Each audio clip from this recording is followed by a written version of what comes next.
CUET PG 2026। देखो, जो भी प्रिपरेशन करता है, जो भी मेहनत करता है, मेहनत का फल तो भाई सबको चाहिए होता है। और जब आप किसी भी पर्टिकुलर एग्जाम के लिए प्रिपेयर करते हो तो डेफिनेटली हर बच्चा ये चाहता है कि जब मैंने इतनी मेहनत की है, जब मैंने इतना टाइम डिवोट किया है, तो मुझे उसका रिजल्ट मिले, यानी कि मैं एग्जाम में अच्छा स्कोर कर पाऊँ। So hello everyone, welcome to CUET PG Adda. This is Priya and बात करने वाली हूँ मैं आज आपके साथ कि कैसे आप भी अच्छा स्कोर ला सकते हो आपके CUET PG में।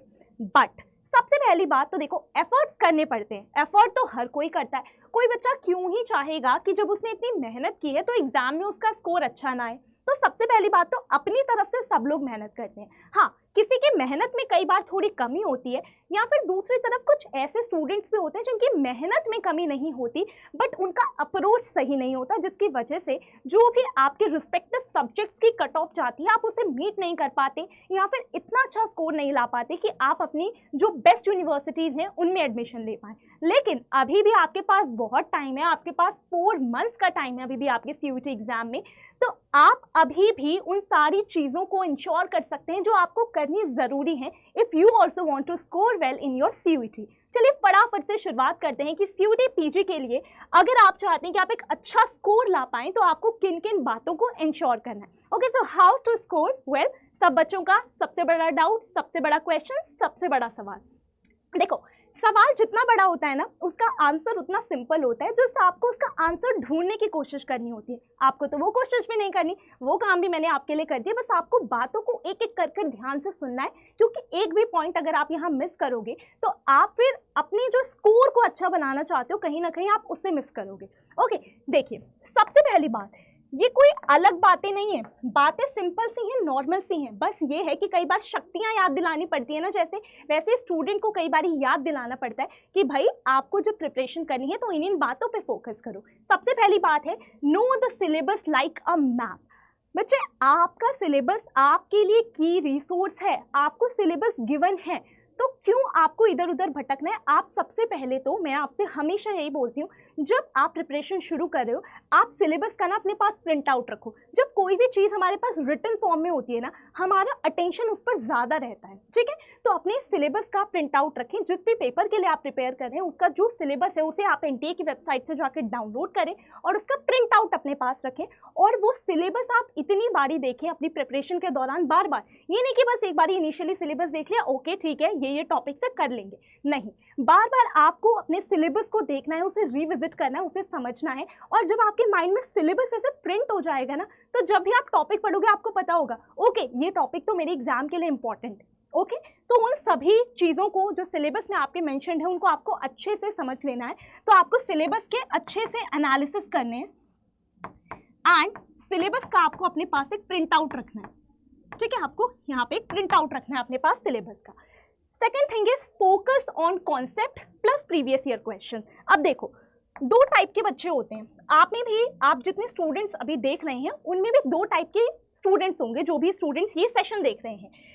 एक जो सिर्फ कॉन्सेप्ट पे फोकस करेंगे, आपको लगेगा अगर सिर्फ हमने कॉन्सेप्ट कंप्लीट कर लिया आंसर तो हम दे ही देंगे, क्योंकि एग्जाम में चाहिए क्या, मुझे सब कुछ पता हो, क्वेश्चन आएगा हम तो आंसर दे देंगे, कोई हमसे बेटर आंसर दे ही नहीं पाएगा। ओके, फिर एक बच्चे ये होंगे उनको लगता है कि थोड़ा शॉर्टकट अपनाते हैं, सिर्फ PYQs करेंगे, सिर्फ PYQs करेंगे तो भी तो एग्जाम क्लियर हो जाएगा। कितने बच्चे ऐसा बोलते हैं कि एग्जाम क्लियर होता है, डेफिनेटली होता है, बट क्या आप उन स्टूडेंट्स में से हैं जिनके लिए सिर्फ इतना सफिशिएंट होगा, नहीं ना। तो बच्चे आप ये इंश्योर कीजिए, और बेस्ट अप्रोच है, आप कह सकते हैं स्मार्ट प्रिपरेशन है, स्मार्ट अप्रोच है। क्या करना है, कॉन्सेप्ट बिल्डिंग प्लस PYQs। क्यों, क्योंकि देखो जब आप कॉन्सेप्ट पढ़ोगे तो आपको एक टॉपिक अच्छे से समझ में ज़रूर आएगा, ठीक है, लेकिन उस टॉपिक से क्वेश्चन कैसे बनता है ये चीज़ आपको सिर्फ और सिर्फ क्वेश्चंस प्रैक्टिस करके ही आएगी। तो कॉन्सेप्ट पढ़िए, उसको बिल्ड कीजिए, और फिर आप उससे रिलेटेड जितने टॉपिक वाइज MCQs अटेम्प्ट कर सकते हैं, जितने मॉक टेस्ट दे सकते हैं वो कीजिए, ताकि पढ़ी हुई चीज़ों का एप्लीकेशन क्या है, एग्जामिनर कैसे कैसे क्वेश्चंस पूछ रहा है, ये सारी चीज़ें आपको समझ आ जाए। तो ये है आपके लिए स्मार्ट अप्रोच। ओके, चलो coming next to make a 4 month plan. अभी मैं बोल रही हूँ, जितने भी स्टूडेंट्स अभी देख रहे हैं वीडियो को, तो बच्चे अभी आपके प्रिपरेशन के लिए आपके पास अभी भी 4 महीने बहुत होते हैं, ठीक है। 4 महीने आपके पास एम्पल टाइम है अपने प्रिपरेशन को अच्छे से करने के लिए। ओके, बट देखो ये 4 महीने सिर्फ उनके लिए इनफ होंगे जो अब इस तरीके से पढ़ेंगे कि वो एक स्मार्ट अप्रोच हो, एक सही अप्रोच हो। अगर अभी भी आप गलत अप्रोच अपनाओगे तो फिर आपके पास इतना टाइम नहीं है कि आप फिर चीज़ों को सुधारो और फिर दोबारा से स्टार्ट करो। ओके, तो इसीलिए जब आप अभी स्टार्ट कर रहे हैं, when 4 months are left, 4 months का जो आपका प्लान है वो 4 months के अकॉर्डिंग बनाओ। कैसे? देखो कैसे बनाना है आपको प्लान बच्चे। आप अपनी प्रिपरेशन को 3 फेजेस में डिवाइड कर लो।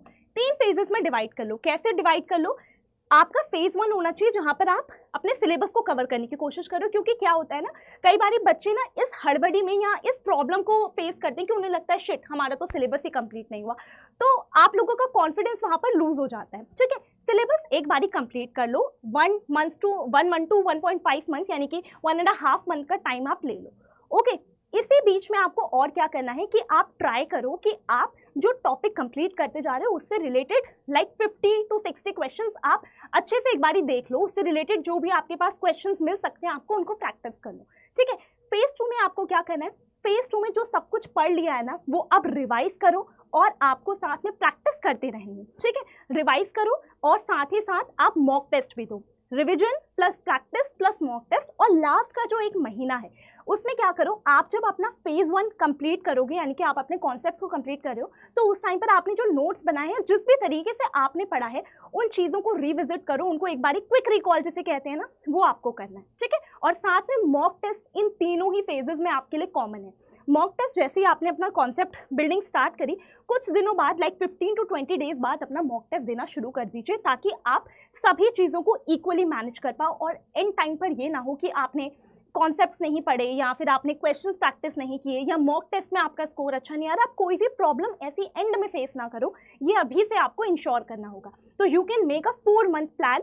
रिवर्स काउंटडाउन अपने माइंड में रखिए। 4 months है, 3 months है, 2 months है, 1 ही महीना बचा है, एग्जाम टाइम आने वाला है, तो स्पीड को बढ़ाते रहना होगा। Okay, next coming to attempt topic wise test weekly. जैसा कि मैंने आपसे कहा कि देखो बच्चे, हमारा माइंड है ना वो ऐसा है कि जब आप पढ़ते हो ना किसी चीज़ को फोकस के साथ, वो उस चीज़ को कुछ टाइम तक आपके माइंड में रखता है। ठीक है, लेकिन अगर आप उस चीज़ को बार बार रिवाइज नहीं करते हो तो वो चीज़ें आपके माइंड से स्किप होने लगती हैं। ठीक है, आपको याद होगा जब आप 9, 10, 11, 12 के स्टूडेंट रहे होगे, उस टाइम पर जो आप चीज़ें पढ़ते थे वो उस टाइम पर आपने इतने अच्छे से पढ़ी होंगी कि आपने शायद मास्टर कर लिया होगा अपने उस पोर्शन को जिसमें भी आप एक्सेल करते थे, आपको जो भी सब्जेक्ट अच्छा लगता है। लेकिन अभी वही चीज़ें अगर आप दोबारा से वही वाली बुक्स ओपन करके देखते होगे तो आपको याद तो होता होगा बट उतना अच्छा नहीं जितना आप जब 11, 12, 10, 9, 10 क्लास में थे तब आपको याद था।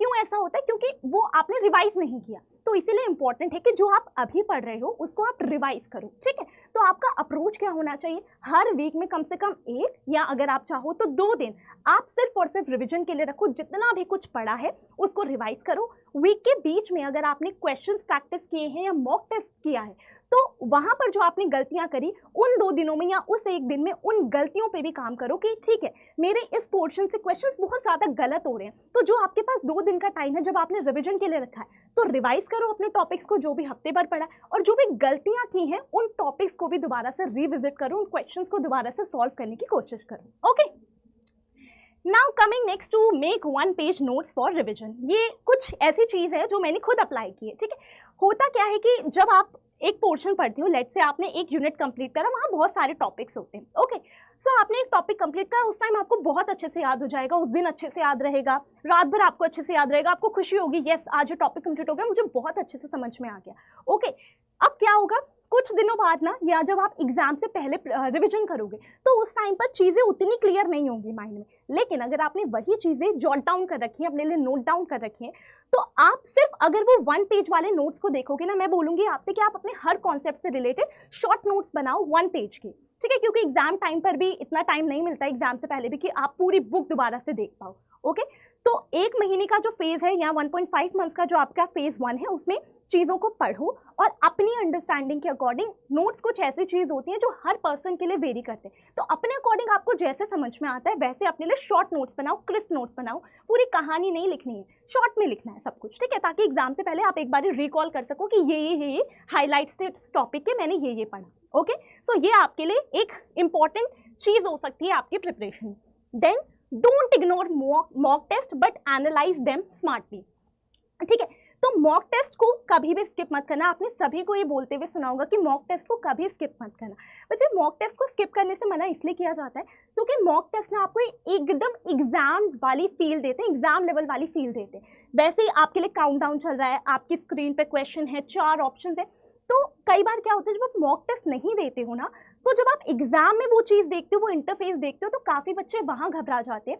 एंड जितना इंपॉर्टेंट प्रिपरेशन है उतना ही इंपॉर्टेंट टाइम मैनेजमेंट भी है। एक स्टूडेंट को लाइफ में टाइम मैनेजमेंट आना चाहिए, ठीक है।